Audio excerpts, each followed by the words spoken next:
사랑 많으시고 자비로우신 하나님 아버지, 오늘 우리와 함께 해주심을 감사드립니다. 오늘 거룩한 주일 주님을 예배하게 하심도 감사합니다. 오늘 이 시간 사랑하는 성도들이 온전히 하나님만을 바라보며 하늘의 은혜를 구하는 복된 시간 될 수 있도록 인도하여 주옵소서. 오늘도 성령께서 이 자리에 충만하게 임하여 주시옵소서. 예수님의 이름으로 기도합니다. 아멘. 네, 그 소식 전하겠습니다. 포스트잇 전도지 매주 잘 나눠주시고 계시는가요? 매주 한 5개 정도씩 꼭 가져가셔서 주변분들에게 나눠주시면서 전도해 주시기를 바랍니다. 평진도 세미나가 계속 이제 하나씩 이렇게 마감이 되어져 가고 있습니다. 오늘 울산 다운 공동체 교회까지 이렇게 마감이 되었는데요. 이런 지금 적혀 있는 교회들은 대부분 다 빨리빨리 마감되는 그런 교회들입니다. 모집 기간에 비해서는 좀 빨리 하루나 이틀 만에 마감이 되는데, 어쨌든 우리는 지금 현재 천안 아산 제자교회에 가려고 좀 생각을 하고 있죠. 그래서 이 날짜에는 꼭 맞추어서 시간도 준비해 주시고, 그리고 또 신청도 또 잘 해야 됩니다. 기억해 주시면 좋겠습니다. 혹시나 또 안양 은광교회 가실 수 있는 분이 계시면 또 그쪽으로 가는 것도 괜찮은 방법일 수 있습니다. 또 기억해 주시면 좋겠습니다. 웨스터민스터 소요리 문답 우리 함께 64문 읽겠습니다. 제5계명에서 명하는 것이 무엇입니까? 제5계명이 명하는 것은 윗사람, 아랫사람 또는 같은 또래 사람 등 모든 사람들의 위치나 관계와 관련하여 각 사람의 명예를 지켜주고 본분을 다하는 것입니다. 우리 3월 생명의 말씀 계속해서 같이 읽겠습니다. 그리스도를 닮아감 정직 사도행전 24장 16절 말씀. 이것으로 말미암아 나도 하나님과 사람에 대하여 항상 양심에 거리낌이 없기를 힘쓰나이다. 사도행전 24장 16절 말씀. 아멘. 이제 우리 시선을 하나님께로 올려드리겠습니다. 사도신경 하시겠습니다. 전능하사 천지를 만드신 하나님 아버지를 내가 믿사오며 그 외아들 우리 주 예수 그리스도를 믿사오니 이는 성령으로 잉태하사 동정녀 마리아에게 나시고 본디오 빌라도에게 고난을 받으사 십자가에 못 박혀 죽으시고 장사한 지 사흘 만에 죽은 자 가운데서 다시 살아나시며 하늘에 오르사 전능하신 하나님 우편에 앉아 계시다가 저리로서 산 자와 죽은 자를 심판하러 오시리라. 성령을 믿사오며 거룩한 공예와 성도가 서로 교통하는 것과 죄를 사하여 주시는 것과 몸이 다시 사는 것과 영원히 사는 것을 믿사옵나이다. 아멘. 오늘 우리의 찬양 고행을 받으신 하나님께 기쁨으로 찬양드리겠습니다. 찬송가 543장 어려운 일 당할 때 찬송드리겠습니다.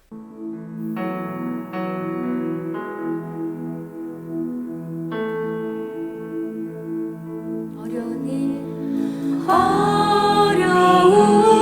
일 당할 때 나의 믿음 적으나 의지하는 내 주를 더욱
내게 몰려올 때에 나의 힘으로 그것들 모두 이길 수 없네.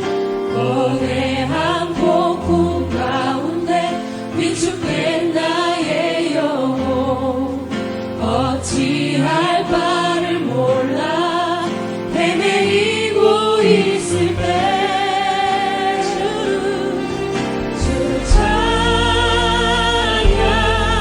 손을 들고 찬양 전쟁은 나에게 속한 것 아니니 주를 찬양 손을 들고 찬양 전쟁은 하나님께 속한 것이니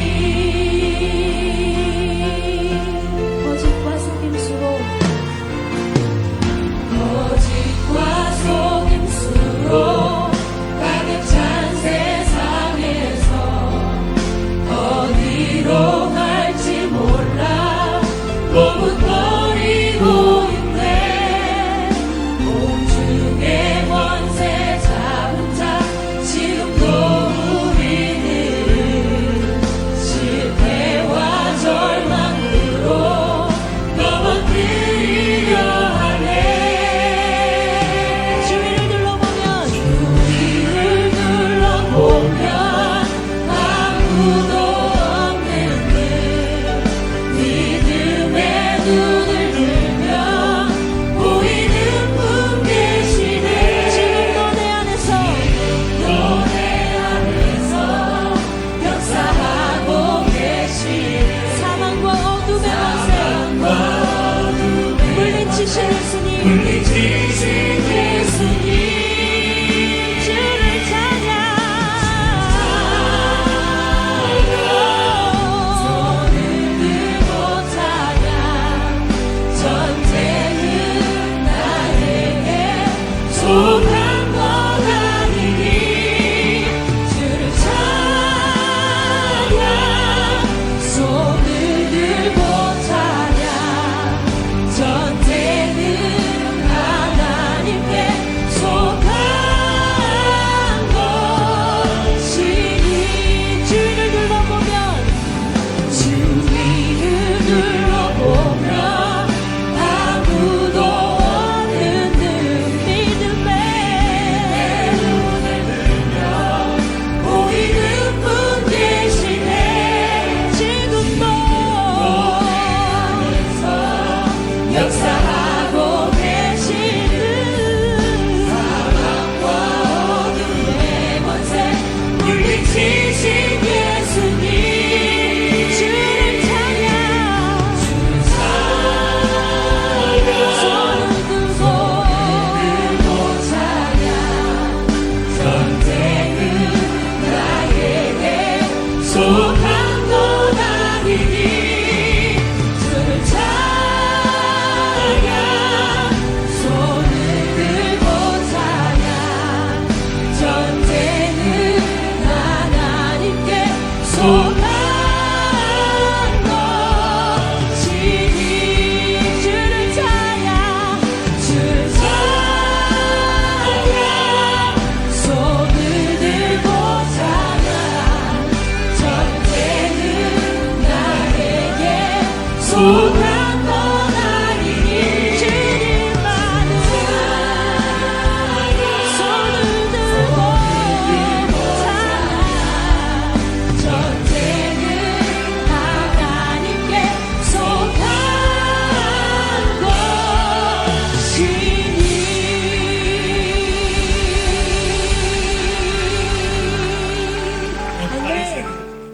하늘을 불구할 수 있는 것 같은 주옵소서. 기도하고 주의 얼굴을 구하며 찬양합니다. 하늘의 문을 여소서 이곳을 주목하소서. 주를 향한 찬양이 꺼지지 않으니 하늘을 열고 보소서. 이곳에 임재하소서. 주님을 기다립니다. 기도의 향기가 하늘에 우리 간절한 마음으로 찬양합니다. 주여 임재하여 주소서. 이곳에 오셔서 이곳에 앉으소서. 이곳에서 드리는 예배를 받으소서. 주님의 이름이 주님의 이름만이 오직 주의 이름만 이곳에 있으리라. 이곳에 오셔서 이곳에 앉으소서. 이곳에서 드리는 예배를 받으소서. 주님의 이름이 주님의 이름만이 오직 주의 이름만 높이를 받으소서. 주님 오 주님 재우소서. 주님 나의 잔을 높이 듭니다. 하늘 양식 내게 채워주소서. 넘치도록 우리 사모하는 심령으로 함께 두 성령을 찬양합니다. 오 주님 오 주님 오 주님 채우소서. 나의 잔을 높이 듭니다. 하늘 양식 내게 채워주소서. 넘치도록 채워주소서. 우리 영혼을 만족케 하시고 자리에 앉아서 함께 예배를 위해서 기도하겠습니다. 오늘 우리 예배 가운데 충분하게 임하여 주셔서 주님의 음성을 듣게 하시고 말씀을 통하여 주님의 뜻을 이루어가는 결단이 있게 하옵소서. 함께 기도하시는 예배 성도님 대표로 기도하시겠습니다. 하늘 양식 내게 채워주소서. 넘치도록 우리 사모하는 심령으로 함께 두 성령을 찬양합니다. 오 주님 오 주님 오 주님 채우소서. 나의 잔을 높이 듭니다. 하늘 양식 내게 채워주소서. 넘치도록 채워주소서. 자비와 예비하심의 주님, 오늘도 주님의 은혜로 이 자리에 모였음을 고백합니다. 매 순간 주님의 사랑으로 살아감을 알고 감사하는 마음을 주옵소서. 이 시간 세상 속에서 주님의 말씀을 전해야 마땅할 때와 복음의 진리를 말해야 할 때 용기를 내지 못했던 날들을 고백하고 회개합니다. 순간의 망설임으로 마주치는 전도의 기회를 놓치지 않게 하시고 소망이 부끄럽지 아니하듯이 주님의 성령과 사랑으로 담대히 나아가게 하옵소서. 주님만이 아니라 일상에서도 전도의 불꽃을 간직하고 나아가길 원합니다. 각자의 자리에서 복음 전도의 길을 찾아 힘쓰는 위더스 교회 되도록 이 시간 주님이 함께하여 주옵소서. 또한 말씀 전하시는 목사님을 위해 기도드립니다. 영육간의 건강을 허락하여 주옵시고 그 가정의 평안과 예비하심으로 길을 밝혀 지켜주시옵소서.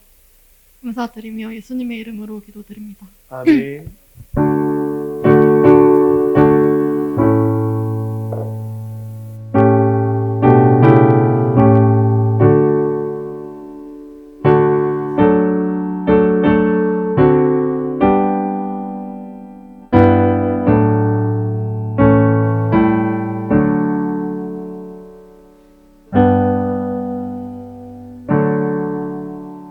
오늘 주신 하나님 말씀은 마가복음 4장 35절에서 41절까지 말씀입니다.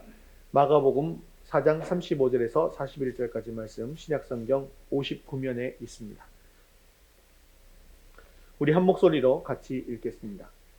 그날 저물 때에 제자들에게 이르시되 우리가 저편으로 건너가자 하시니 그들이 무리를 떠나 예수를 배에 계신 그대로 모시고 가매 다른 배들도 함께 하더니 큰 광풍이 일어나며 물결이 배에 부딪혀 들어와 배에 가득하게 되었더라.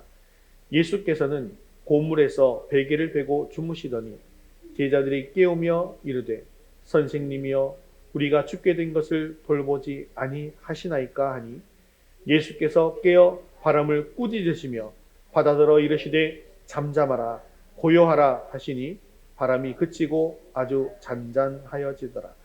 이에 제자들에게 이르시되 어찌하여 이렇게 무서워하느냐 너희가 어찌 믿음이 없느냐 하시니 그들은 심히 두려워하여 서로 말하되 그가 누구이기에 바람과 바다도 순종하는가 하였더라. 아멘. 네, 우리 인생길은 나그네 길이다 라고 이야기하기도 하고 또 우리 인생길은 바다를 항해하는 것과 같다라는 이야기도 종종 하곤 합니다. 그래서 누구에게나 예고 없이 찾아드는 이 고난의 비바람과 그리고 풍랑이 늘 있기 마련인 것이죠. 오늘 본문에는 갈릴리 바다에 갑자기 밀어닥친 풍랑으로 죽음의 위기를 만난 예수님의 제자들이 주님의 기적을 통해서 무사히 이 바다 건너편으로 건너가게 되어진 사건이 기록되어져 있습니다. 이 사건의 기록은 구원의 삶 속에서도 각종 광풍을 만나게 되어지는 그리스도인들의 인생 여전의 단면을 보여주고 있는 것이죠. 또한 본문은 왜 우리 인생의 바다에 광풍이 일고 있으며 또 우리는 어떻게 해야지만이 인생의 이 바다에서 안전하게 항해할 수 있는가라는 것을 보여주는 그러한 사건입니다. 그러므로 이 기적이 단순히 예수님께서 배 밑창에서 주무시다가 일어나셔서 죽게 되어진 이 불쌍한 제자들을 살리기 위해서 엉겹결에 기적을 베푸신 그런 우발적 사건은 아니다라는 것이죠. 이미 모든 일을 섭리하시고 계획하신 하나님께서 그 일들을 통해서 하나님의 뜻을 이루기 위한 분명한 목적과 의미가 포함되어져 있다는 것입니다. 즉 하나님께서 우리에게 베푸신 이 기적 속에는 깊으신 하나님의 진리와 교훈이 다 담겨져 있다는 말입니다. 오늘 이 본문에 나오는 바다는 이 갈릴리 바다를 이야기하는 것이죠. 이 갈릴리 호수라고 하는 것은 이 팔레스타인 북쪽에 있습니다. 남북의 길이가 한 21km 정도 되고요. 또 동서의 폭은 13km 정도가 되는 것입니다. 최대 수심은 43m 정도가 되는데요. 바다라고는 하지만 소금기가 없는 담수호입니다. 그런데 규모로만 보면 이것이 바다예요, 호수예요? 사실은 호수이죠. 바다라고 하기에는 조금 어려움이 있습니다. 그래서 북쪽에서 남쪽을 바라다 보면 굉장히 멀기 때문에 수평선도 보이고 바다처럼 보이기는 하죠. 그런데 이스라엘 사람들은 이 호수를 늘 바다라고 불렀습니다. 이 갈릴리 바다의 이름으로는 노란색 있죠. 긴네렛 바다, 디베랴 바다, 게네사렛 바다라고 있는데요. 이 긴네렛 또 디베랴 바다는 이 주변에 있는 동네의 이름을 따서 지은 이름입니다. 그리고 게네사렛 바다는요, 북서쪽에 있는 이 평야, 광야지대, 이 평원지대를 따서 게네사렛 바다라고 부르고 있었습니다. 또 이 갈릴리 호수는 지중해보다 215m나 낮을 뿐만 아니라 또한 산으로 둘러싸여져 있는데요. 특히 호수 북쪽에 있는 헬몬산은요, 2800m가 되는 그런 높은 산입니다. 그래서 만년설이 덮여져 있는 그런 산이죠. 그래서 뜨거운 한낮이 지나고 오후가 되면 헬몬산으로부터 차가운 공기가 불어오게 되어지는데, 그러면 차가운 공기가 불어져 오고 그리고 양옆에 산이 있다 보니까 바람이 어떻게 불겠어요? 깔때기처럼 이렇게 되는 거예요. 쫙 오다가 좁아지니까 세게 불게 되어지는 것이죠. 협곡을 따라서 빠른 세기로 내려오는 경우가 있는데, 그때 호수면에 있던 더운 공기와 충돌하게 되어지면 광풍이 일어나게 되는 일이 많이 있었습니다. 오늘 본문을 보면 해질 무렵에 예수님께서 제자들에게 배를 타고 호수 저편으로 건너가자고 했습니다. 배를 타고 가는 동안 예수님은 배의 뒷부분인 이 고물에서 베개를 베시고 주무셨습니다. 그리고 배가 호수 한 복판쯤 갈 때였는데요. 갑자기 기상의 변화가 생겨서 이제 광풍이 배에 몰아치게 된 것이죠. 물결이 세차게 몰아칩니다. 그리고 배를 이 물결이 덮치게 되었습니다. 순식간에 배에 물이 가득 차게 되었죠. 그런데 한번 생각해 보십시오. 제자들 중에 어부가 있습니까? 없습니까? 어부 출신이 있습니다. 베드로, 야고보, 요한이죠. 이들은 고기를 잡다가 그물을 다듬다가 예수님 만나서 예수님을 따르게 된 제자들 아닙니까? 그러니까 이 갈릴리 바다는요, 그들에게 있어서는 홈그라운드예요. 늘 나가서 배를 항해하고 그리고 고기를 잡던 삶의 터전이었던 곳입니다. 갈릴리에서 아주 잔뼈가 굵은 그런 베테랑 어부들이었다는 거죠. 그래서 이 풍랑에 대해서 이 풍랑이 어떻게 불어오게 되어졌고 이 풍랑의 성격이 어떻고 이 풍랑 가운데 어떻게 배를 운행해야 되는가라는 것도 잘 알고 있었습니다. 그런데 광풍이 불어서 이 풍랑이 얼마나 거세게 되는지 그들의 기술과 경험으로도 속수무책이었습니다. 그래서 제자들은 주무시는 주님을 흔들어 깨웠습니다. 선생님이요, 우리가 죽게 된 것을 돌보지 아니하시겠나이까? 이에 예수님께서 일어나셔서 바람을 꾸짖으시며 바람들어 이르기를 잠잠하라 고요하라 라고 하셨습니다. 그러자 방금까지도 미친 듯이 불어내던 이 광풍이 그치고 물결이 아주 잔잔해졌습니다. 예수님께서 제자들에게 이르시기를 어찌하여 무서워하느냐? 너희가 어찌 믿음이 없느냐? 라고 하시니 그들은 심히 두려워하면서 서로 말하기를 그가 누구이기에 바람과 바다도 순종하는가? 라고 했다라고 하는 것이 오늘 말씀의 개략적인 내용이죠. 오늘 이 사건을 통해서 우리 앞에서도 언제든지 몰아칠 수 있는 인생의 광풍 속에서도 주님과 함께 안전한 방법을 찾을 수 있는 저와 여러분 되시기를 주님의 이름으로 축원합니다. 우리 첫 번째 같이 읽겠습니다. 성도들도 어려운 일을 만날 수 있습니다. 자, 그날 저물 때에 제자들에게 바다 저편으로 건너가자라고 하신 분이 누구십니까? 바로 예수님이십니다. 그리고 제자들은 어떻게 한 거예요? 예수님의 말씀에 순종했습니다. 그렇기 때문에 제자들은요, 이번 항해에 이처럼 무서운 일을 만날 줄은 상상도 못했을 것입니다. 주님께서 그들과 함께 배에 타고 있지 않습니까? 그러니까 제자들의 마음도 아주 든든했을 것이죠. 그런데 얼마 지나지 않아서 제자들의 기대는 산산조각이 나고 말았습니다. 광풍이 호수로 내리쳤고 그리고 풍랑이 일고 배에 물이 가득 차서 당장이라도 배가 침몰할 것 같이 위태로웠습니다. 제자들은 두려워 떨면서 선생님이여 우리가 죽게 된 것을 돌아보지 아니하시나이까? 라고 부르짖었습니다. 그런데 여기서 우리는 한 가지 궁금한 점이 있지 않습니까?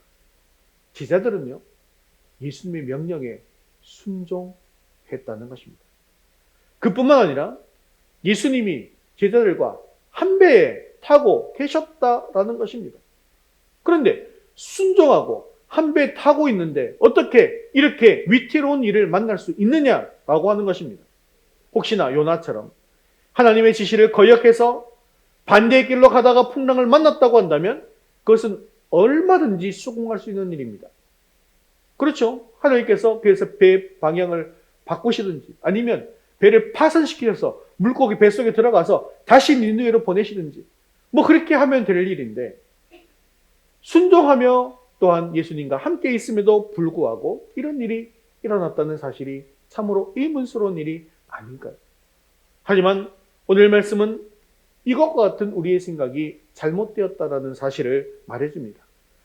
결론부터 말하자면 주님을 섬기는 또 주님을 믿고 살아가는 우리 성도들도 얼마든지 이런 위태롭고 어려운 일을 만날 수 있다라는 것입니다. 더구나 성도들이 하나님의 말씀을 잘 따라 살아가는데도 불구하고 제자들이 풍랑을 만난 것처럼 인생의 광풍과 풍랑을 만날 수 있다는 것입니다. 그런데 많은 성도들이 이것을 잘 이해하지 못하기 때문에 내가 교회에 열심히 다니고 예배도 잘 드리고 헌금도 하고 목자도 하고 권사도 하고 집사도 하고 장로도 하고 목사도 하고 사모도 하는데 왜 나에게 하나님 이런 일이 닥칠까? 왜 나에게 이런 병을 주시고 왜 나에게 이런 사고가 나게 하고 왜 우리 자녀가 잘못되고 이런 일이 일어나게 되는 건가요? 하나님이 안 계시는 건 아닌가요? 라고 하면서 아예 믿음을 잃어버리는 그런 사람들조차 있다라는 것이 참 안타까운 일이 아닐 수 없습니다. 그렇습니다. 갈릴리 바다에서 갑작스러운 풍랑이 일어나는 것처럼 우리가 살아가는 이 세상도 언제든지 예측할 수 없는 여러 가지 어려운 일이 생겨난다는 것이고 그것은 그리스도인이라고 해서 예외가 아니더라는 것입니다. 그런데요, 인생에 이렇게 고난이 찾아오고 위험이 찾아오고 또 고생이 찾아온 것은 어디에서 비롯된 것일까요? 여러분 생각해 보십시오. 에덴 동산에서 갑자기 광풍이 불어오거나 또 그래서 막 태풍이 몰아쳐서 집이 날아가거나 아니면 병이 들어서 죽게 되거나 이런 일이 있었을까요? 없었을까요? 이런 일은 생기지 않는 것입니다. 에덴 동산에서. 그러면 언제부터 이런 일이 생기게 된 것일까요? 그것은 바로 아담의 범죄로부터 비롯된 것입니다. 아담이 범죄했을 때 하나님께서는 창세기 3장 17절, 19절에 보면 이렇게 말씀하고 있죠. 같이 읽겠습니다. 네가 내 아내의 말을 듣고 내가 네게 먹지 말라 한 나무의 열매를 먹었은즉 땅은 너로 말미암아 저주를 받고 너는 내 평생에 수고하여야 그 소산을 먹으리라. 네가 흙으로 돌아갈 때까지 얼굴에 땀을 흘려야 먹을 것을 먹으리니 아멘. 이때부터 이 땅에서 태어난 모든 사람은 누구나 수고로운 인생을 살아가게 되었다는 것이죠. 그렇습니다. 우리 주위를 둘러보면 그 누구도 수고하지 않고 살아가는 사람이 없습니다. 또한 아무 걱정 없이 평탄하게 인생을 살아가던 사람들도 갑작스럽게 역경을 만나서 고생하는 사람도 쉽게 찾아볼 수 있습니다. 여러분, 하루에 교통사고를 얼마나 많은 사람들이 당하고 살아갑니까? 하루에 얼마나 많은 사람들이 병에 걸려서 병원에 갑니까? 또한 많은 사람이 갑작스럽게 암 선고를 받고 당황하는지 모릅니다. 또 코로나를 지나면서 국가적인 경제 위기를 맞아서 사업의 부도를 맞거나 아니면 사업체를 닫게 되거나 아니면 실직하는 일도 일어나게 됩니다. 그것만 그렇습니까? 뜻밖의 외출을 하다가 넘어져서 다치기도 하고 또 어떨 때는 강도를 만날 수도 있는 것입니다. 그러므로 우리는 이런 어려운 일을 만날 때 왜 하나님을 잘 섬기는 나에게 이런 일이 생기는가? 라고 이상하게 생각하지 말아야 한다는 거예요. 그래서 이런 경우들이 있어요. 믿음이 좋은 권사님, 기도 열심히 하는 권사님인데 아프다는 말씀을 못 하시는 거예요. 몸이 너무 아픈데 교회 와서는 안 아픈 척하고 막 아프다는 말씀을 못 하시네요. 근데 왜 그러시냐라고 여쭤보면 뭐라고 대답하십니까? 예수 잘 믿는 내가 몸이 아프다고 하면 덕이 안 돼요. 그런데 믿음이 좋은 권사님, 장로님, 목사님도 암에 걸릴 수 있다 없다? 있다 없다? 있다는 거예요. 걸릴 수 있습니다.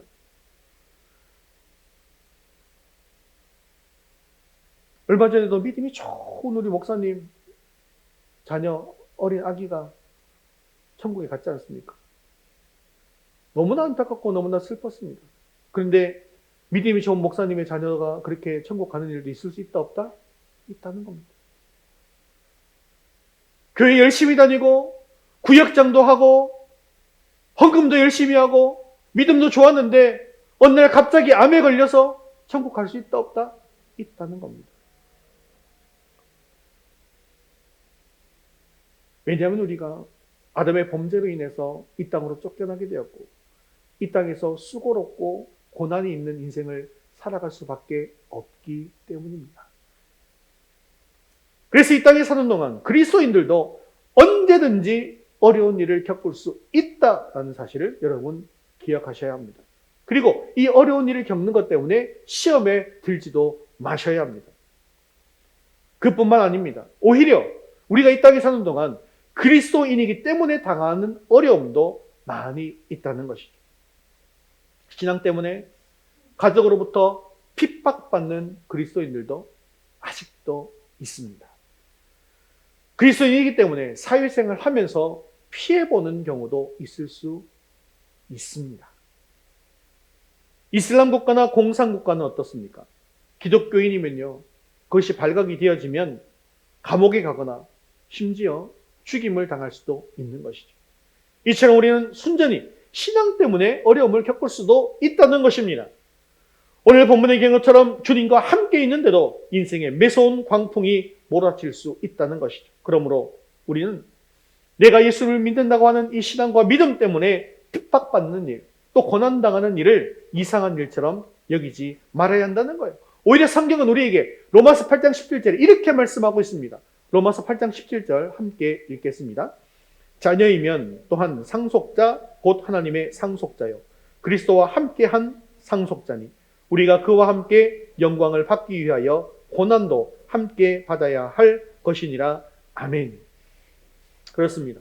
제자들이 예수님의 지시에 순종해서 주님과 함께 배를 타고 가다가 풍랑을 만난 것처럼 우리가 주님을 잘 섬기는 때도 어려움을 만날 때가 있다는 것이죠. 그러나 우리가 기억해야 할 것은 성도들이 당하는 이 고난과 어려움은 모두 다 주님의 섭리 가운데 이루어진다는 것입니다.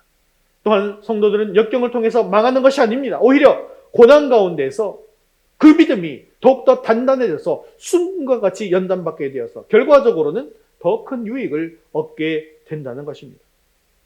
성도들에게 있어서 우연히 일어나는 일이라는 것은 없습니다. 그러므로 우리는 어려운 일을 만나게 되어질 때에 우리를 향하신 하나님의 뜻이 무엇인가를 생각함으로 말미암아 주님과 함께 이 어려움을 이겨내고 오히려 유익한 결과로 만들어 나가는 저와 여러분 되시기를 주님의 이름으로 축원합니다. 두 번째 같이 읽겠습니다. 광풍 속에서 깨어 기도합시다. 제자들은 갈릴리 바다에서 이 광풍을 만나게 되었을 때 자기의 역량을 총동원해서 이 배를 잘 운행해 보려고 했습니다. 하지만 그날 밤은 광풍이 너무 거셌기 때문에 어찌해 볼 도리가 없었습니다. 그래서 이제 꼼짝없이 죽게 됐구나. 배물이 다 차면 이제 물에 다 빠져서 죽게 되겠구나. 그러면서 제자들의 마음은 두려움으로 가득 차게 되었습니다. 그때 제자들은 비로소 예수님께서 지금 이 배에 함께 타고 계시는구나 라는 사실을 생각해낸 거예요. 그래서 주무시는 예수님을 흔들어 깨우면서 부르짖습니다. 주여, 주여, 우리가 죽겠습니다. 제자들은 그 두렵고 혼란스러운 상황에 정신이 빠져서요. 주님께서 그들과 한 배에 타고 있다는 사실을 한동안 알지 못했던 것이죠. 이처럼 우리 앞에 당면한 문제에 함몰되어서 마음을 빼앗기다 보면 주님을 잊기가 쉽다는 것입니다. 그러나 주님께서 지금 나와 함께 계시다는 사실을 모르고 두려워만 하고 있는 한은 절대로 문제가 해결되지 않습니다. 사랑하는 성도 여러분, 주님께서 제자들과 한 배에 타고 계신 것처럼 우리 인생의 배에도 언제나 주님께서 우리와 함께 타고 계심을 믿으시기를 바랍니다. 주님께서 우리를 떠나시면서 뭐라고 말씀하셨습니까? 볼지어다 내가 세상 끝날까지 너희와 항상 함께 있으리라. 그렇게 말씀하신 주님께서 오순절 성령을 우리에게 보내주시고 또한 지금도 우리와 함께 계시다라는 것이죠. 그러므로 주님께서 우리와 함께 계시다라는 사실을 믿을 때 우리는 어떤 삶의 광풍을 만날지라도 두려워하지 않을 수 있게 되어진다는 거예요. 사실 우리는 내 앞에 당면한 일이 어렵고 힘들어서 낙심하기보다는 두려움에 사로잡혀서 지레 겁을 먹고 물러서는 경우가 많습니다. 사실 두려움에 사로잡히면요, 충분히 이겨낼 수 있는 상황에서도 지레 포기하게 된다는 것이죠. 만일에 이 다윗이 적의 장수인 골리앗의 위용을 보기만 하고 두려워했다면 어떻게 나가서 싸울 수 있었겠습니까? 다윗은 소년이었고요. 골리앗은요, 키가 3m나 되는 거인입니다. 키만 큰 게 아니에요. 어려서부터도 용사였습니다. 무술도 뛰어났다는 거예요. 그가 입고 나온 갑옷의 무기만 하더라도 60kg이나 되었습니다. 노투구를 썼고요. 비늘 갑옷을 입었고요. 다리에는 녹각반을 찼습니다. 그리고 어깨에는 놋단 창을 메었습니다. 또 창자루는 배틀 채 같았고요. 창날의 무기만 7kg이나 되었다고 합니다. 이 골리앗이 블레셋진에서 나와서 이스라엘 군대를 향해서 쩌렁쩌렁한 소리로 이렇게 외칩니다. 사무엘상 17장 8절에서 10절까지 말씀 같이 읽겠습니다. 너희가 어찌하여 나와서 전열을 벌였느냐? 나는 블레셋 사람이 아니며 너희는 사울의 신복이 아니냐? 너희는 한 사람을 택하여 내게로 내려보내라. 그가 나와 싸워서 나를 죽이면 우리가 너희의 종이 되겠고, 만일 내가 이겨 그를 죽이면 너희가 우리의 종이 되어 우리를 섬길 것이니라. 내가 오늘 이스라엘의 군대를 모욕하였으니 사람을 보내어 나와 더불어 싸우게 하라. 이렇게 호기롭게 골리앗이 외치니까 이스라엘에 있던 군사들의 마음속에는 무엇이 사로잡혔냐면 두려움에 사로잡히게 된 것입니다. 그래서 누구 하나 나가서 싸우겠다고 하는 사람이 없었습니다. 하지만 단 한 번도 전장에 나가서 싸워본 적이 없었던 목동 다윗은요, 골리앗을 보고도 전혀 두려워하지 않았습니다. 왜 그랬을까요? 다윗이 무엇을 알았기 때문일까요? 다윗은요, 하나님이 언제나 나와 함께 계신다라는 사실을 온전히 믿었기 때문에 마음속에 두려움이 없었던 것입니다. 그래서 다윗이 싸우러 나가면서 골리앗에게 아주 유명한 말을 선포하지 않습니까? 사무엘상 17장 45절, 47절 말씀 같이 읽겠습니다.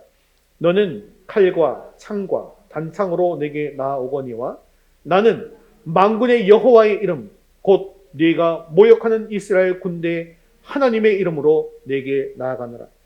또 여호와의 구원하심이 칼과 창에 있지 아니함을 이 무리에게 알게 하리라. 전쟁은 여호와께 속한 것인즉 그가 너희를 우리 손에 넘기시리라. 아멘. 다윗이 이렇게 하나님을 의지하여 담대히 골리앗과 싸우러 나가게 되었을 때 단 한 번의 이 물맷질에 골리앗의 머리를 치게 되었고, 그리고 그가 쓰러지고 승리를 거두게 되었던 것입니다. 그렇습니다. 오늘날 우리도 마찬가지입니다. 삶의 어려운 문제를 만났을 때, 인생의 광풍을 만났을 때 하나님만을 의지하며 두려워하지 말아야 합니다. 우리 마음속에 도사리고 있는 두려움을 내어 쫓아야 합니다. 그러려고 하려면 주님께서 우리 인생의 배에 함께 타고 계시다는 사실을 분명하게 알아야 한다는 것이죠. 그래서 제자들은 주님께서 그들과 함께 배에 타고 계심을 알게 되었을 때 지체 없이 나아가서 주님을 깨운 것입니다. 그리고 이렇게 부르짖습니다. 선생님이여, 우리가 죽게 된 것을 돌아보지 아니하시나이까? 주여, 주여, 우리가 죽겠습니다. 도와주세요. 살려주세요. 사랑하는 성도 여러분, 제자들처럼 우리들도 삶의 문제를 만났을 때 지체 없이 하나님 앞에 나아가, 주님 앞에 나아가 기도할 수 있기를 바랍니다. 그런데요, 분명히 제자들이 주무시는 주님을 깨웠습니다. 주무시는 주님을 깨웠어요. 이건 분명한 사실이에요. 성경에 그렇게 기록되어 있습니다. 근데 우리 주님은 대단하지 않습니까? 광풍이 몰아치고 있는데 배가 막 흔들리고 물이 가득가득 차고 있는데 그래도 주무시고 계시는 거예요. 그런데 제자들이 주님을 깨웠어요. 그런데 다른 한편으로 오늘 본문을 보면요, 사실은 주님께서 광풍을 통하여 기도하지 않고 영적으로 잠자고 있는 제자들을 깨우셨다고 보는 것이 더욱더 정확한 표현인 것입니다. 여러분, 그리스도인이 기도하지 않는 것은 영적으로 잠자고 있다는 표시입니다. 기도하지 않으면 마귀의 시험에 빠질 수밖에 없습니다. 사랑하는 성도 여러분, 삶의 문제를 만나셨습니까? 인생의 광풍이 몰아옵니까? 그러면 주님께서 나를 영적으로 깨우고 계시다는 사실을 기억하시고 주님 앞에 나아가 제자들처럼 기도하시기를 바랍니다. 너는 내게 부르짖으라 내가 내게 응답하겠고 네가 알지 못하는 크고 비밀한 일을 내게 보이리라 하신 대로 부르짖어 간구하십시오. 우리의 모든 염려를 하나님께 맡기고 우리의 구할 것을 감사함으로 하나님께 아뢰면 모든 지각에 뛰어난 하나님의 평강이 그리스도 예수 안에서 우리 마음과 생각을 지켜주실 것입니다. 그리고 결국 이 광풍에서 침몰하지 않도록 지켜주실 것입니다. 그러므로 인생의 광풍 앞에서 당황하지 말고 두려워하지 말고 우리와 함께 계시는 주님께 모든 것을 아뢰므로 어려움을 이길 수 있는 저와 여러분 되시기를 주님의 이름으로 축원합니다. 세 번째 같이 읽겠습니다. 광풍을 통하여 우리를 깨우시는 예수님. 주님 살려주세요! 라는 제자들의 부르짖음에 깨어나신 주님께서는 바람을 꾸짖으시고 받아들어 잠잠하라 고요하라 라고 명하셨습니다. 그러자 크게 요동치던 바다가 아주 잔잔해졌습니다. 광풍이 불어서 이제 다 죽게 되었는데 주여 주여 부르짖었더니 이제는 이 고통스러운 광풍이 모두 그치고 문제가 해결되었습니다. 그런데 이 문제가 해결되면 모든 것이 끝난 것일까요? 오늘 본문은 그렇게 말씀하지 않습니다. 문제가 해결되었지만 이를 본 제자들은 심히 두려워하면서 또 서로 말하기를 그가 누구이기에 바람과 바다도 순종하는가? 라고 말했다는 것에 우리는 주목을 해야 합니다. 제자들이 모든 것을 버리고 예수님을 따라 나섰지만 그때까지도 예수님이 누구신지를 분명하게 알지 못했다는 것은 참으로 답답한 일이 아닙니까? 그래서 아까 제가 말씀드렸지 않습니까? 분명히 주무시고 계시는 예수님을 제자들이 깨운 것 같지만 사실은 광풍을 통하여 예수님께서 누구를 깨웠다고요? 제자들을 깨웠다고요. 그래서 지금 이 모든 문제를 해결해 주시고 난 이후에 제자들이 박수를 쳤습니다. 그래서 잘 건너갔습니다. 라고 끝난 것이 아니라 오히려 예수님께서는 잠들어 있던 제자들에게 꾸지람을 하시는 거예요. 마가복음 4장 40절에는 이렇게 말씀하고 있습니다. 같이 읽겠습니다. 이에 제자들에게 이르시되 어찌하여 이렇게 무서워하느냐? 너희가 어찌 믿음이 없느냐 하시니. 물론 그들은 주님께 기도하고 간구함으로 지금 눈앞에 닥친 이 엄청난 문제를 해결을 받았습니다. 그러나 동시에 너희가 어찌 믿음이 없느냐라고 하는 책망도 들어야 했습니다. 그런데 여러분, 사실 책망 듣고 싶은 사람이 누가 있겠습니까? 누가 혼나고 싶겠어요?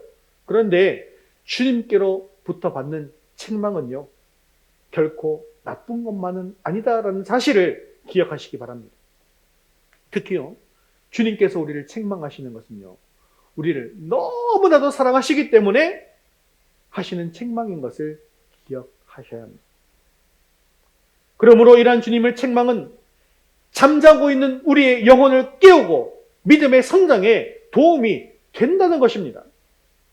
제자들은 자신들에게 닥친 위기 상황을 통해서 자신들이 지금 가지고 있는 믿음이 얼마나 연약하고 보잘것없는 것인가 라는 것을 알게 되었습니다. 그리고 자신들과 함께 하시는 예수님께서 어떤 분이신가 라는 것을 정확하게 알 수 있는 계기가 된 것이죠.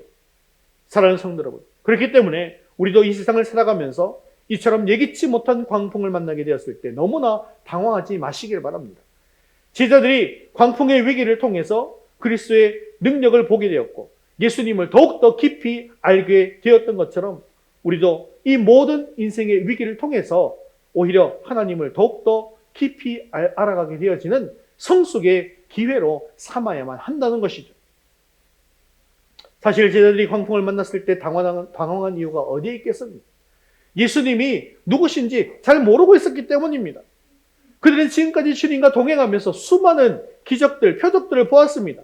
그런데도요, 예수님께서 우주 만물을 운행하시는 하나님이시며 하나님의 아들이시다라는 사실을 분명하게 알지는 못했다는 것이죠. 우리는 이러한 제자들의 모습을 보면서 지금 오늘 나의 믿음은 어떤 상태에 있는지 돌아볼 필요가 있다는 것입니다.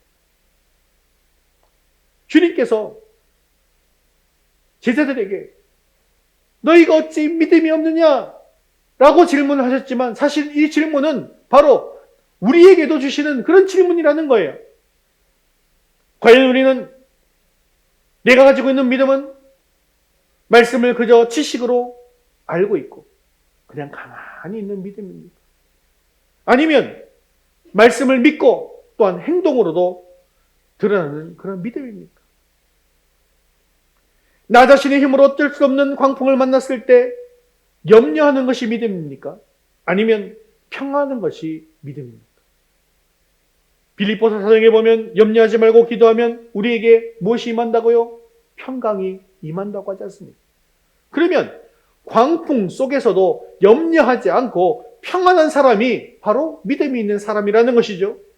물론 제자들에게도 예수 그리스도가 하나님의 아들이심을 믿고 또 따르는 믿음이 분명하게 있었습니다. 그러한 믿음조차 없었다고 한다면 그가 직장을 버리고 재물도 버리고 가정도 버리고 예수님을 따를 수는 결코 없었겠죠. 그런데 자신의 눈앞에 닥친 죽음의 문제 앞에서는요, 그저 예수 그리스도가 하나님의 아들이심을 믿는 정도의 그러한 피상적인 믿음만 가지고 있었다는 것이죠. 그리고 그런 정도의 믿음만 가지고는 어떠한 능력도 나타나지 않는다는 것입니다. 그저 머리로만 인정하는 믿음으로 끝났다는 것이죠. 그러니까 예수님께서 어떻게 질책하는 거예요? 너희가 어찌 믿음이 있느냐 없느냐? 없느냐는 거예요. 그거는 믿음이다 믿음이 아니다? 믿음이 아니다라는 것입니다. 물론 그들은 예수님과 같은 배에 타고 있는 믿음을 가진 사람입니다. 그런데요, 그저 예수님이 나와 함께 배에 타고 있다라고 하는 그런 느낌을 가진 것 정도 가지고는 그것을 참된 믿음이다라고 착각해서는 안 된다는 것이죠. 그냥 예수님과 한 배에 타고 있는 것과 예수님을 온전히 의지하고 예수님을 믿고 예수님을 따르며 동행하는 것과는 전혀 다른 것입니다. 그건 천지차이인 거예요. 여러분 생각해 보세요. 예수님과 함께 배에 타고 동행하고 있었는데도 문제가 해결됩니까? 안 됩니까? 문제가 해결이 돼요? 안 돼요? 안 됩니다. 풍랑은 더욱더 세게 몰아치고 배의 물은 계속해서 가득 차고 그리고 배는 가라앉게 되어지는 거예요. 그런데 예수님이 어떤 분이신지를 예수님이 내 문제를 해결해 주실 분이야 라고 생각하고 예수님을 깨우고 예수님께 주여 주여 부르짖었더니 어떻게 해요? 문제가 해결되더라고요. 그러면서 내 믿음이 없는 것조차도 예수님께서 어떻게 해요? 깨닫게 해주시는 거예요. 예수님이 이런 분이시구나. 내 인생의 모든 문제를 해결해 주시는 분이구나. 우주 만물을 운행하시는 분이시구나. 바로 이분이 하나님이시구나. 나를 지옥의 이 불길에서 구원해 주실 분이시구나.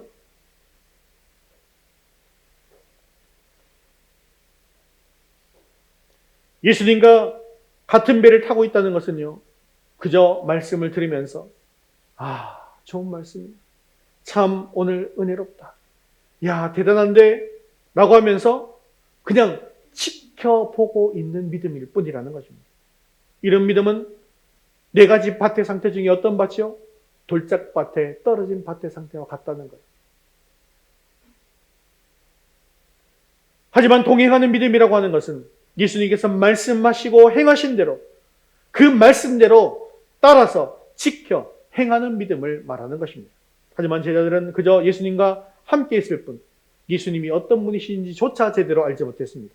그러니 그가 누구이기에 바람과 바다도 순종하는가 라고 하면서 어리석은 말을 하는 것입니다.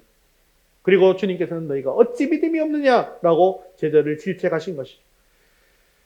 또한 제자들은요, 자신들이 할 수 있는 모든 일을 다 해본 이후에 자신의 힘으로 어쩔 수 없으니 다급한 상황에서 예수님을 찾아서 깨웠습니다. 자신의 힘으로는 안 되지만 예수님을 간절히 찾는 믿음이니까 좋은 믿음인가요? 그냥 한번 생각해 보십시오.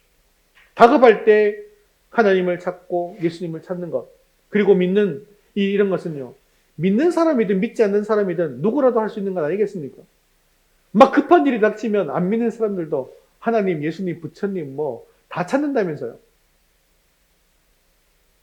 그렇기 때문에 주님께서는 제자들에게 이렇게 얘기한 거예요. 너희가 어찌 믿음이 없느냐라고 묻고 계시는 것입니다. 사실 우리 자신을 돌아보면 우리들도 제자들과 별반 다르지 않는 믿음의 모습을 보일 때가 많습니다. 이런 제자들의 피상적인 믿음은 평소에는 아무런 문제가 없는 것 같습니다. 하지만 정작 시험과 위기가 닥치고 인생의 광풍이 몰아치면 이러한 믿음은 아무런 도움이 되지 못한다는 사실을 기억하셔야 합니다. 그래서 이러한 인생의 풍랑을 만나서 예수님을 찾을 때 주님께서 우리에게 이렇게 물으시는 거예요. 너희에게 어찌 믿음이 없느냐라고 질책하심으로 잠자는 우리의 영혼을 깨우시더라는 겁니다. 이렇게 우리가 인생의 광풍을 만나 주님께서 질책하시며 우리의 영혼을 깨우실 때 영적인 잠에서 완전히 깨어나서 주님과 함께 맡기신 사명을 온전히 감당해 나갈 수 있는 저와 여러분 되시기를 주님의 이름으로 축원합니다. 말씀을 맺겠습니다. 사는 성도 여러분, 예수님께서는 두려워 떠는 제자들에게 어찌하여 이렇게 무서워하느냐? 너희가 어찌 믿음이 없느냐라고 하셨습니다. 지금 삶의 강풍을 만나서 좌절하고 혹시나 두려워하고 계시는 분은 없으십니까? 전능하신 하나님의 아들이신 예수 그리스도께서 우리들의 인생의 배 가운데 동행하고 계심을 믿고 모든 문제를 예수님 앞에 다 내어놓고 맡기시기를 바랍니다. 또한 주님께서 책망하실 때 영적으로 깨어서 하나님의 은혜의 보좌 앞에 나가서 간절하게 부르짖을 수 있기를 바랍니다. 또한 나는 그저 예수님을 믿기만 한다고 하는 이 피상적인 믿음은 평소에는 아무런 문제가 없는 것처럼 보이지만 정작 시험과 위기를 당하면 아무런 도움이 되지 못한다는 사실을 기억하십시오. 불확실한 인생의 미래 앞에서 우리가 믿을 수 있는 분은 오로지 예수 그리스도밖에 없습니다. 또한 믿음만이 유일한 희망입니다. 그러므로 사랑하는 성도 여러분, 날마다 예수 그리스도가 어떤 분이신가를 알고자 하십시오. 또한 예수님께서 하신 말씀에 한 걸음씩 한 걸음씩 순종함으로 삶의 예배를 드리시기를 바랍니다. 그래서 작은 순종으로부터 시작하십시오. 그리고 커다란 순종의 능력이 임하는 믿음의 사람이 되시기 바랍니다. 평소에 잘 준비되고 체험된 믿음이 광풍 속에서 나를 구하는 그런 믿음이 되어지는 것입니다. 오늘 광풍 속에서 만난 주님께서 하신 책망을 내 마음속에 잘 받아서 영적으로 깨어나고 그리고 내 인생에 닥친 광풍도 능히 이기는 승리자가 될 수 있기를 주님 이름으로 축원합니다. 문제를 통해서 오히려 영적으로 깨어남으로 그 어떤 불가능한 일 앞에서도 주님 안에서 주님과 함께 위대하신 주님의 이 구원의 사명을 잘 감당해 나갈 수 있는 저와 여러분 되시기를 주님의 이름으로 축원합니다. 우리 다 같이 자리에서 일어나셔서 헌신송 전능하신 나의 주 함께 부르신 후에 기도와 축도로 예배를 마치겠습니다. 전능하시고 미쁘신 우리 주님 앞에 온 삶을 드려 경배합니다. 주님만이 우리의 하나님 되심을 고백합니다. 전능하신 나의 주 하나님은 능치 못하신 정령네 우리의 모든 간구도 우리의 모든 생각도 우리의 모든 꿈과 모든 소망도 진실하신 나의 주 하나님은 우리의 모든 괴로움 바꿀 수 있네. 불가능한 일에 하시고 주는 자를 일으키시니 그를 이길 자 아무도 없네. 주의 말씀을 지하여 깊은 곳에 그를 던져 오늘 그가 놀라운 일을 이루시는 것 보라. 주의 말씀을 지하여 믿음으로 그를 던져 믿는 사이에 지원 다 없네.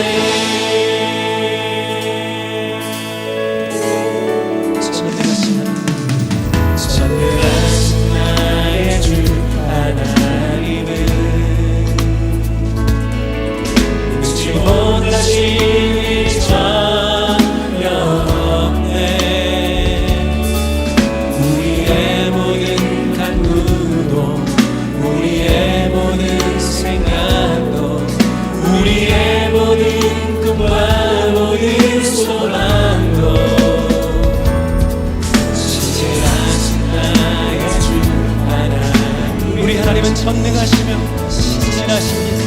믿고 있습니다. 선하신 우리 주님 앞에 온 삶을 내 고백합니다. 주님 나를 향히 행하시고 주는 나를 주님 그를 이길 자 아무도 없네. 주의 말씀을 의지하여 깊은 곳에 금을 던져 오늘 그가 놀라운 일을 이루시는 것보다 주의 말씀을 의지하여 믿음으로 금을 던져 믿는 자에게 능치 못한 없네.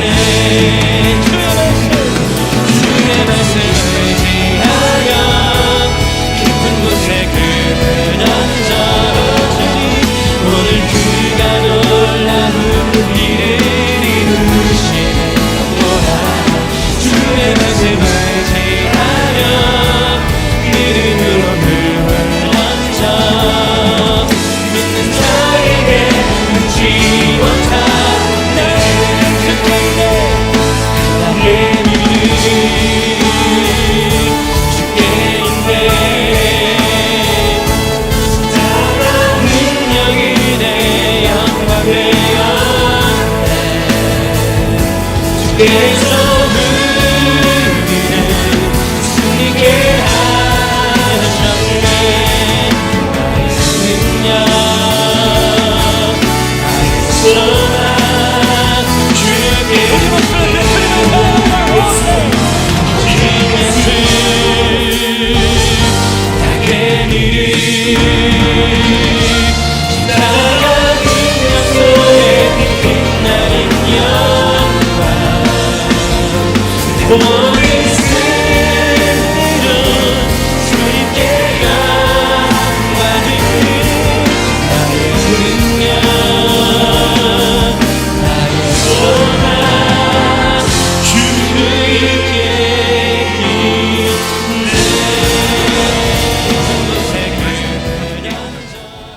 민주에게 닥치는 인생의 광풍 또한 주님의 섭리심을 믿으며 광풍을 지니 숨같이 연단마다 더욱 귀하게 쓰입니다. 인생의 광풍 속에서 나의 힘을 의지하지 않고 오직 나와 함께 하시는 주님만을 의지하며 기도함으로 어려움을 이기게 하옵소서. 머리로만 예수를 믿는 피상적인 믿음을 가지고 영적을 또 잠자고 있던 나를 생명하시며 깨우시고 밤에서 깨어 주님과 함께 맡기신 사명을 온전히 감당하게 해달라고 말씀을 따라 능력이 내 영광 되었네. 주께서 우리를 승리케 하셨네. 나의 능력 나의 소망 주께 우리 목소리를 베풀면서 주님 예수 나의 믿음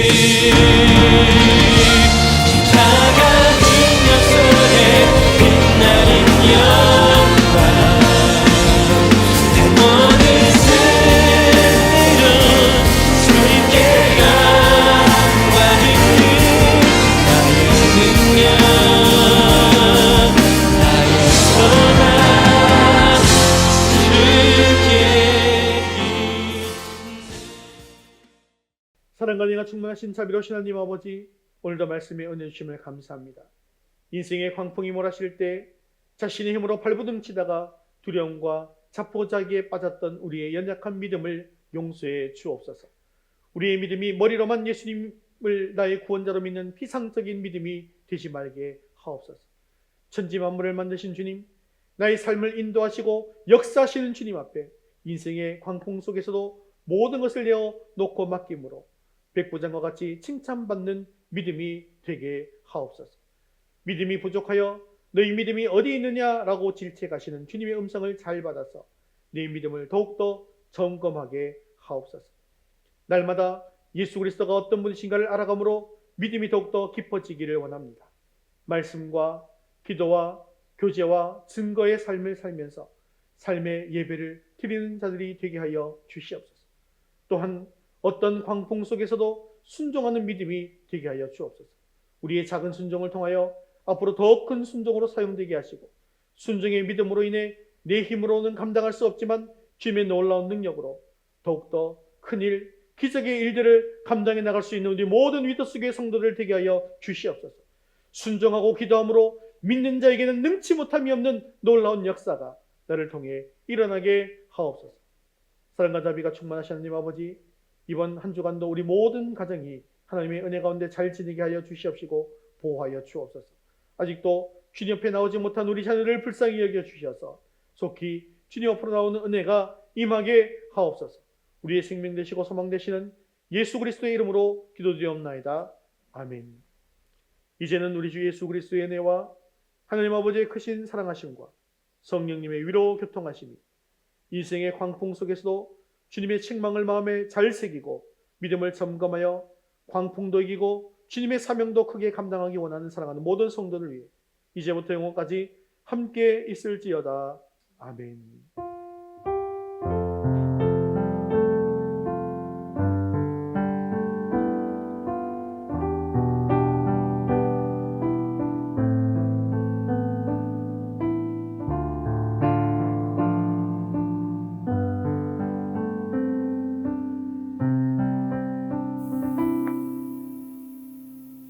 우리 파송 찬양 신사동이전 찬양드리겠습니다.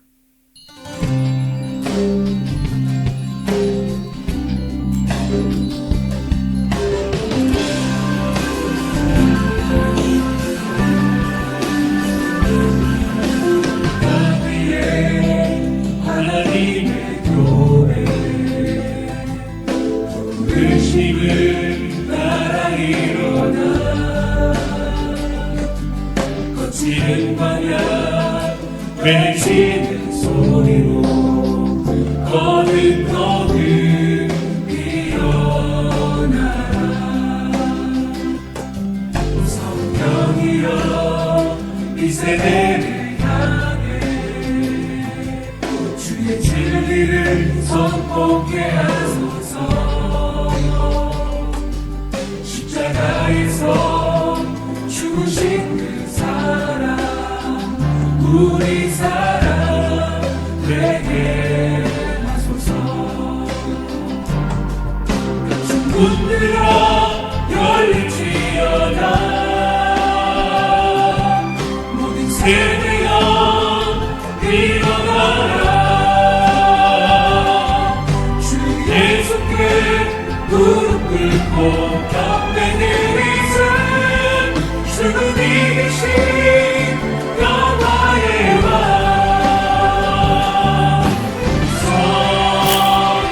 성령이여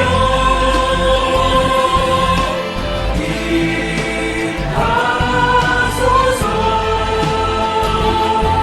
주의 역사는 그 언니대로 모든 교회에 이끌어주소서.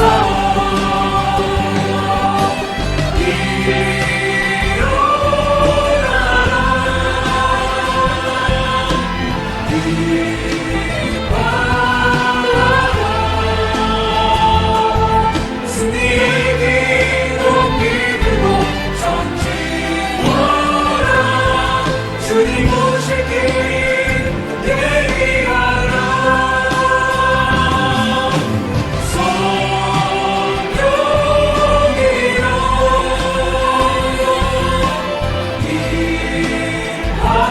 임하소서. 주의 교회 역사는 그 언니대로 모든 교회 이끌어주소서.